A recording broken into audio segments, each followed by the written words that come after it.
రైతు ఉండేవాడు. ఆ రైతు చాలా పేదవాడు.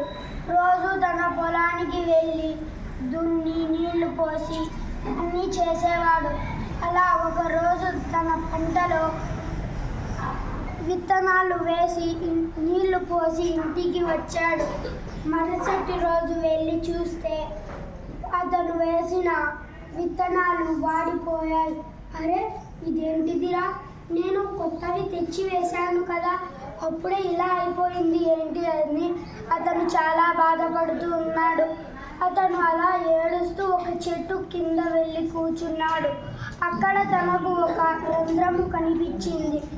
ఆ రంధ్రము లోపల ఏమి ఉందో అని తన చెవు నేలకు పెట్టి వింటూ ఉన్నాడు. అప్పుడే ఆ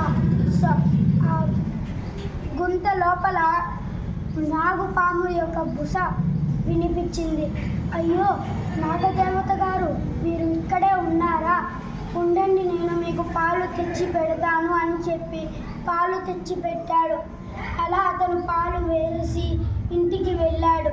మరుసటి రోజు వచ్చి చూసే అతని పొలంలో పంట వచ్చింది. అతను నాగుపాము దగ్గర పెట్టిన పాలు దగ్గరకు వెళ్తే పాలు అయిపోయాయి. కానీ ఆ గిన్నెలో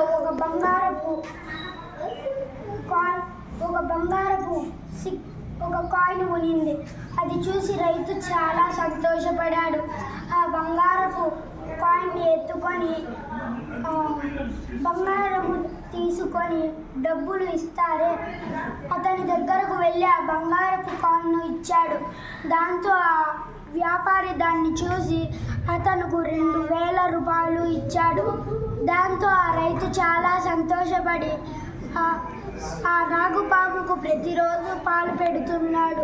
పాలు పెడితే ఆ నాగుపాము తనకు బంగారపు కాయిన్ ఇస్తుందని.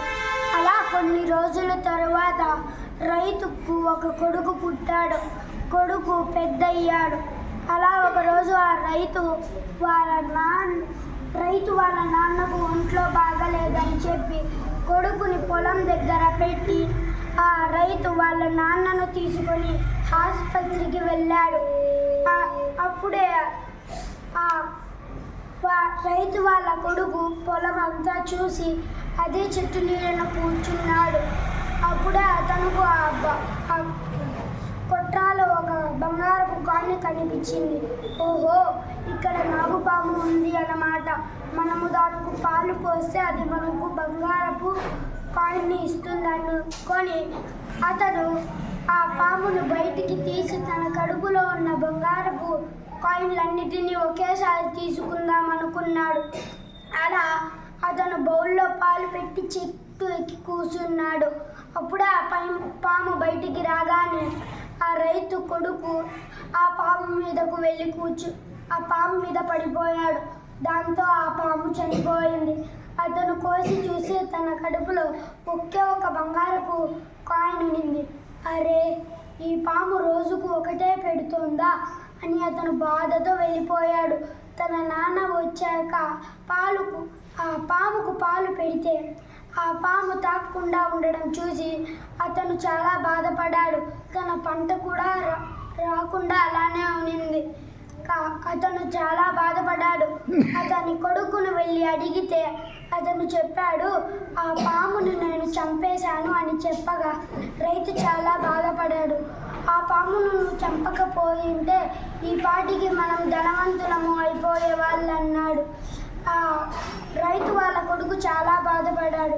అయ్యో, నేను ఆ పామును చంపకుండా ఉంటే ఇప్పటికీ నేను ధనవంతుని అయిపోయేవాడిని కదా అని అనుకున్నాడు. ఈ కథలో నీతి ఏమిటిది అంటే అత్యాశకు వెళితే మన దగ్గర ఉన్నది కూడా వెళ్ళిపోతుంది అని ఈ కథలో నీతి.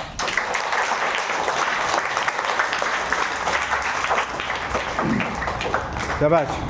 ఈ కథ బంగారు బాతుగుడ్డుండ్లా ఆ కథను పోలినట్లుంది కదా. కాబట్టి మనుషులు ఎవరు కూడా అత్యాశకు పోకూడదు. రోజుకు ఒక కాయిన్ ఇస్తుంది కదా అని చెప్పి అన్ని కాయిన్స్ ఒకే రోజు కావాలనుకుంటే అది అత్యాశ అవుతుంది. మీరు కూడా నిజ జీవితంలో ఆశ ఉండాలి కానీ అత్యాశ ఉండకూడదని ఈ కథలో నీతి తెలియజేస్తుంది. థ్యాంక్స్ చెప్పండి ముజీబ్కి.